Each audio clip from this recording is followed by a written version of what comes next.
everybody, this is Jessica with Exploring the Local Life. Today I wanted to talk about some things to consider when you are selecting an RV park. This episode of Exploring the Local Life is brought to you by RVwithme.com. They connect RVers and landowners. RV owners can enter their desired destination and a list of nearby locations will appear. Landowners or RV park owners can list their sites and have RVers find them. That's RVwithme.com. So before you select an RV park, there's certain things that you need to have in mind so that you can plan ahead and it'll make your search a lot easier. The very first thing that you need to consider is cost. Cost varies greatly from RV park to RV park and also from location to location. An RV park in California is going to be a whole lot more expensive than an RV park in Georgia. For the most part, if it's some place where people really like to go, tourist attractions, things like that, or where the cost of living is more, you can expect to pay more for the RV park. Also, the cost of an RV park stay will vary based on how long you are staying. The shorter the stay, the more you're going to pay unless you have some sort of membership. If you're doing a monthly, that is usually the cheapest. And a lot of those places, if you're doing a monthly stay, there isn't another discount. Your monthly fee is already discounted. In addition to all those things, those considerations for cost, just a base rate, you have to consider electric. Does the RV park charge for electric? If you're going to be staying just a day or two, sometimes even a week or 2 weeks, it's included in the fee. But if you're staying longer than that, some places will have a meter at your site that will track how much electricity you use, or they will have a flat rate. So they'll have the cost of your stay, and then they'll have the electric. Some places also charge per child.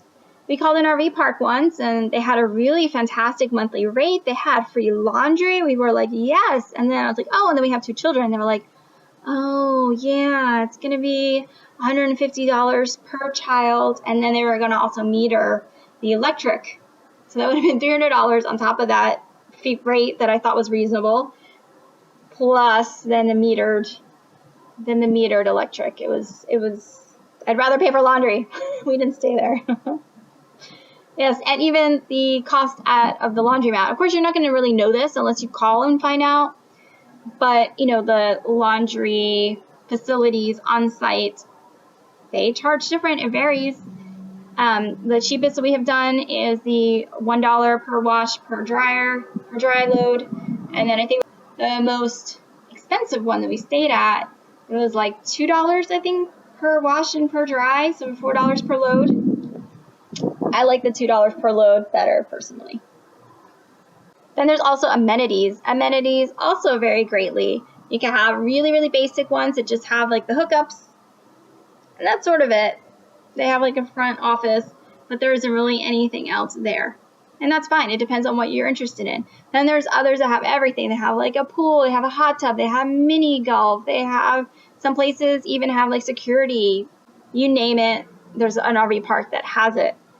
But of course, a lot of times, the more amenities you have, the greater your fee is going to be. So you need to figure out what amenities you have to have, what amenities you'd like to have, and then the amenities that you can absolutely just do without. And some things to consider as well is if it's got a bunch of really cool amenities, there's probably going to be a whole lot of people there. And you need to decide whether you want to be somewhere where there's going to be a lot of people all the time, or if you want to be somewhere that's a little bit quieter.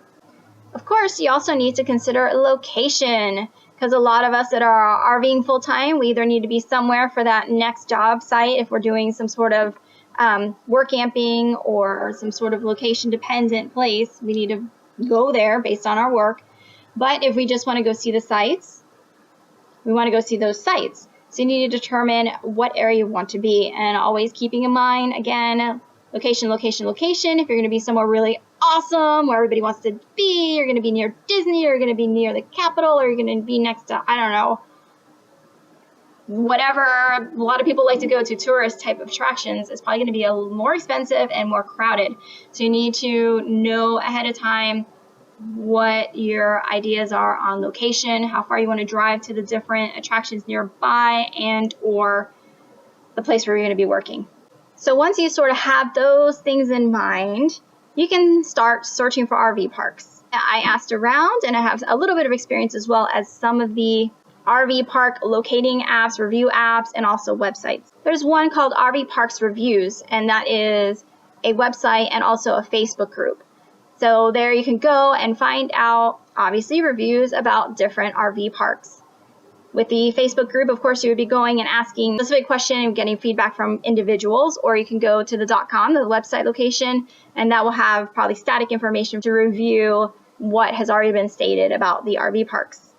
Robert and I have used the Good Sam's app and also their website. We had a Good Sam membership, so we just automatically went to the website, and then we found that they had an app, and we downloaded that. It has been helpful. It has reviews and a lot of information about campgrounds. It has not only campgrounds that are Good Sam member parks, but they also just have general information about other RV parks.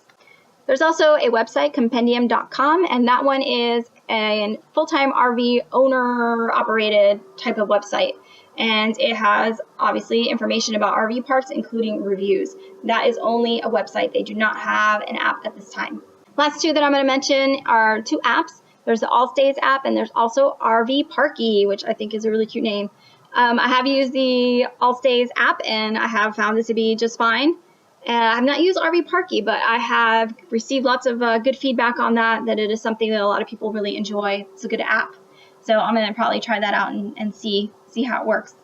A few little tips that I've picked up along the way is that you can sort of tell how friendly an RV park is to families based on whether they have a playground. Usually if they don't, they're not so child friendly, or if they start charging kind of per kid fees.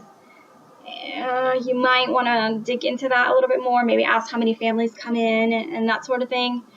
Also, if their website lists a bunch of different rules related to like the pool and kids and no kids here and lots of restrictions on children, they're probably not going to be as family friendly. They will staff, you can go with your families, but if you have kids that sort of like run around and are very active and maybe loud and maybe, that might not be a good fit. Something else that's important that you need to see, in some websites for the different RV parks actually list it. You need to find out whether if you have a big rig, are they friendly to that? Some places do not have the capability for it. You can also read up on some of the reviews, because some are like, yeah, we're large rig friendly, but then they have like trees with really low branches that make it really difficult to get in and out. So, these are different things that you can get. And sometimes you can just call and be like, hey, I've got a really big RV. I want to make sure that I'm parked somewhere where I'm not going to have the top of my RV scraped by trees all night. Find out things like that. I just wanted to give you guys maybe some things, especially if you're new to RVing, that might help you find the RV park that will be good for you. Of course, keep in mind that you will not know until you actually get there, and you may go and see that since the last review, it's not as great, or you're in a sunny spot and you're sweating and it's summer, or you're by the bathrooms, or, something. You never know. So just be open and just keep in mind that it may not be what you want, and you can always see about moving on to the next site. Let me know if you have any questions, or if you have your own information to add, some apps or some other websites that you have found that have been helpful. Please let us know in the comments. Thank you so very much for watching. Again, this is Jessica with Exploring the Local Life. Thank you. Bye.